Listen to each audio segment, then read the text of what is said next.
Hello and welcome to Sunnyside Crochet.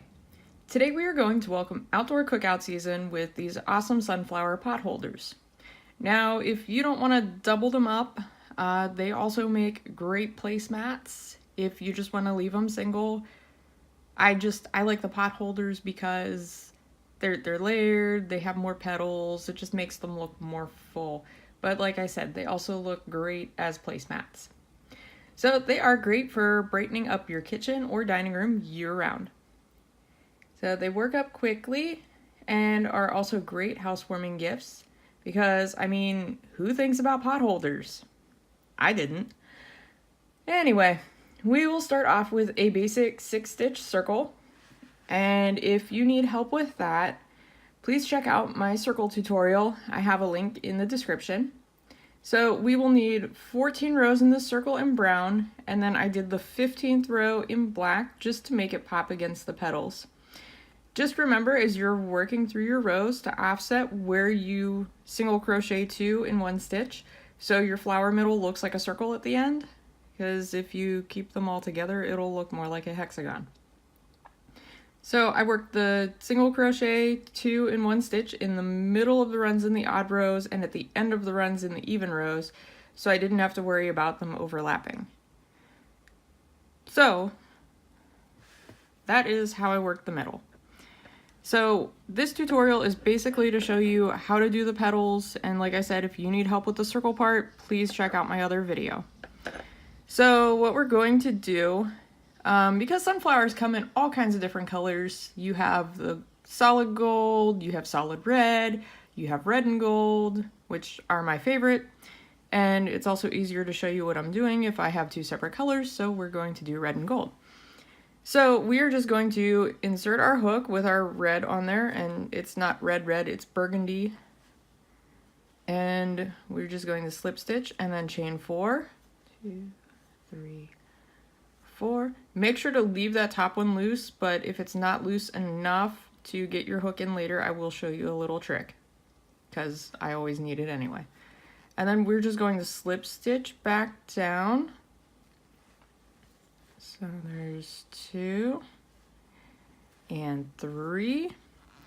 And then we're just going to slip stitch again in that same stitch we just worked in the bottom. Okay, and then because it's a slip stitch we can't really tuck our tails in, so I'm just going to move them around to the back so they're out of the way. We're going to slip stitch 3, so there's 1, 2, 3, and off of that third one we're going to start our next petal. 2, 3, 4, and then slip stitch 3 back down, 1,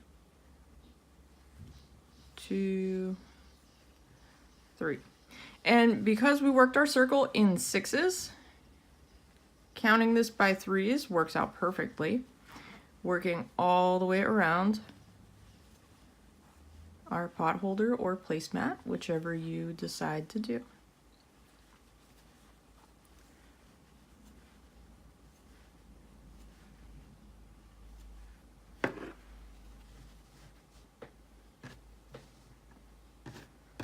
All right, and we're just going to keep working around until we have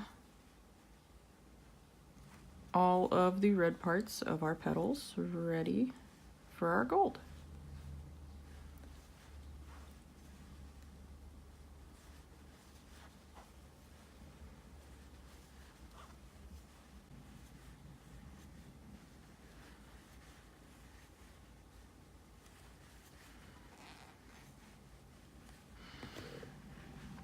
Okay, so as we're finishing up our red, we're going to slip stitch 2 and then slip stitch into that first stitch on that first petal.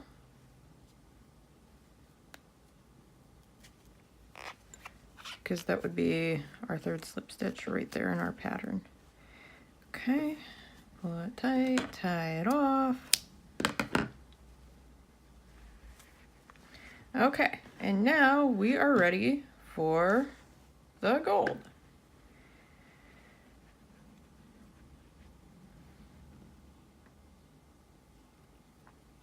And now I know some people do the crocodile or scale stitch for flowers, but I tried it with this project and it turned out into like a really fat petal, and it didn't look right being a sunflower. So that's why we're making our petals this way, so they're skinnier, they look more like sunflowers. I don't know, I think it turned out cute. So we're going to single crochet around our red and down into our black, 2 in between the last petal and the first petal. And then we're going to single crochet up this first petal. This is why chaining loose was important. And I still didn't do it loose enough. But it's okay, because, you know, yarn moves, it stretches, we got it. So there's 2, 3, okay. And then we have this stitch at the top, and sometimes just in the act of going down the other side, it pulls that stitch kind of tight. So what we're going to do is we're going to take this side of the loop that's closest to us, because it goes down into the next loop. We're just going to pull that a little bit to take some of the slack out of that one and give us some at the top so we can do our stitches in the top. All right, so we're going to single crochet there, chain 2 to get the tip of our petal.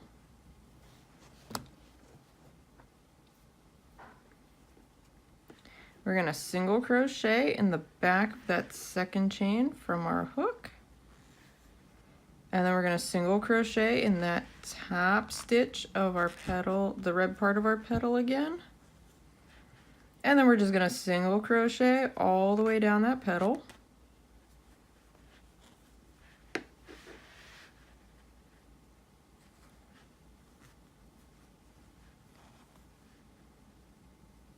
Just like that. And then we're going to single crochet in those 2 spaces in between our petals again, and we're going to go around the red just to give it a clean appearance, because the red's supposed to be in the middle of the petals if you look at pictures of them. And then we're just going to start the next petal the same as we did the last one. Single crochet all the way up. Pull that a little bit so we have a little bit of slack in there.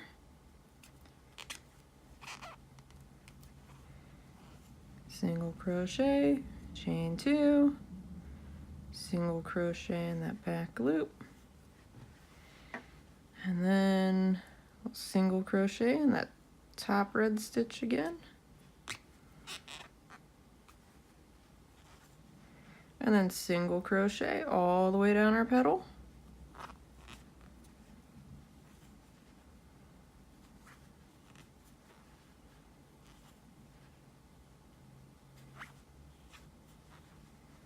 All right, and then single crochet 2, and then we're going to start the next one again. And you're going to work all the way around until you have yellow all the way, and then you will just slip stitch in that first single crochet you did in that space here. And when you are done, you will have a beautiful sunflower just like this. And if you want to make more than one, you want to make placemats all the way around your table, or you decide you want a pot holder, you'll just take them and sew them wrong sides together. And me, when I did it, I wanted to offset the petals so that the ones in the back are showing through, just to give it a more full look. And if you're worried about the brown part being too big, it's not a big deal, because you're going to have a plate or a pot or a bowl or something on top of it. So you're really not going to see it. You're just going to see these awesome petals sticking out on the sides. And like I said, they make great placemats. They're good on end tables. They are awesome pot holders. Really, there are many applications where you can use this pattern to decorate your home for a barbecue, really anything you want. So I hope you enjoyed this tutorial today. Please subscribe to our YouTube channel and check out our other videos. Please follow us on Facebook and Pinterest, and be sure to check out sunnysidecrochet.com for more great ideas. Have a great day, and as always, happy hooking!